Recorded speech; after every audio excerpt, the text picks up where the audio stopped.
മലപ്പുറത്തെ ക്ഷേത്രോത്സവത്തിനിടെയുണ്ടായ സംഘർഷത്തിൽ വെടിവയ്പ്. എയർഗൺ ഉപയോഗിച്ചുള്ള വെടിവയ്പിൽ ഒരാൾക്ക് ഗുരുതര പരിക്കേറ്റു. ആക്രമണത്തിൽ ഒട്ടേറെ പേർക്ക് പരിക്കേറ്റു. സംഭവത്തിൽ പോലീസ് അന്വേഷണം ആരംഭിച്ചിട്ടുണ്ട്. വിവരങ്ങളുമായി PR ഹരികുമാർ ചേരുകയാണ്. ഹരികുമാർ, വളരെ ആശങ്കാജനകമായ സംഭവം തന്നെയാണ് ഇപ്പോൾ ഉണ്ടായിരിക്കുന്നത്. എന്തൊക്കെയാണ് വിശദാംശങ്ങൾ?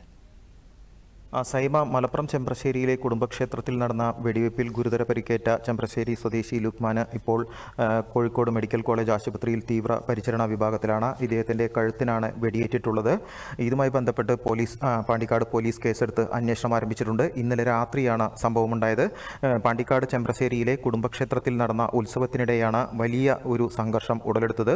ഇതിന് കാരണമായി നാട്ടുകാർ പറയുന്നത്, കഴിഞ്ഞ തിങ്കളാഴ്ച പ്രദേശത്ത് മറ്റൊരു ഉത്സവം നടന്നിരുന്നു. ഈ ഉത്സവത്തിൽ സംഘർഷമുണ്ടായിരുന്നു.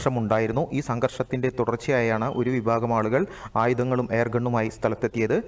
ഈ ഉത്സവത്തിനിടെ ചീട്ടുകളി നടന്നിരുന്നു. ഈ ചീട്ടുകളിക്കിടെ വാക്കേറ്റമുണ്ടാവുകയും സംഘർഷം ഉടലെടുക്കുകയുമായിരുന്നു. ആദ്യം എയർഗണ്ണുമായി എത്തിയ സംഘം ആകാശത്തേക്ക് വെടി ഉയർത്തിയ ശേഷം ആളുകൾക്ക് നേരെ വെടി ഉതിർക്കുകയായിരുന്നു. ഇതേ തുടർന്നാണ് ലുക്മാന് കഴുത്തിന് വെടിയേറ്റത്. ഇതോടൊപ്പം പെപ്പർ സ്പ്രേയും ഇരുമ്പ് വടികളും ഉപയോഗിച്ചുള്ള ഒരു ആക്രമണവും നടന്നു. ഒട്ടേറെ പേർക്ക് പരിക്കേറ്റിട്ടുണ്ട്. കല്ലേറും നടന്നിട്ടുണ്ട്. കാണികളും ഈ സ്ഥലത്ത് ഉത്സവം കാണാനെത്തിയ കാണികൾക്ക് നേരെയും കല്ലേറ് നടന്നു. ഇത്തരത്തിൽ ഒട്ടേറെ പേർക്ക് പരിക്കേറ്റു. ഇവരെല്ലാം തന്നെ വിവിധ ആശുപത്രികളിൽ ചികിത്സ തേടിയിട്ടുണ്ട്. എന്തായാലും ക്ഷേത്രം അധികൃതരുടെ പരാതിയെ തുടർന്ന് പാണ്ടിക്കാട് പോലീസ് കേസെടുത്ത് അന്വേഷണം ആരംഭിച്ചിട്ടുണ്ട്. സൈമ. ശരി, PR ഹരികുമാർ. മലപ്പുറത്ത് ഉത്സവത്തിനിടെ സംഘർഷമുണ്ടായി, വെടിവയ്പും ഉണ്ടായെന്നുള്ള വിവരമാണിപ്പോൾ PR ഹരികുമാർ നൽകിയത്.